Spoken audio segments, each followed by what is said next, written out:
इथं माणसं पाहिजे ना जवळ.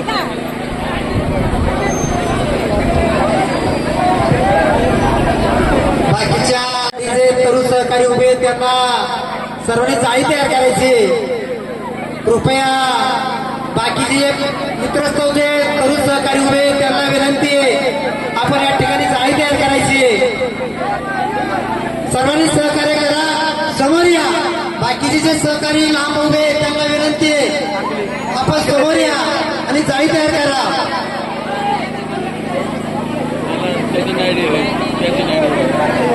एवढं नाही लागेल.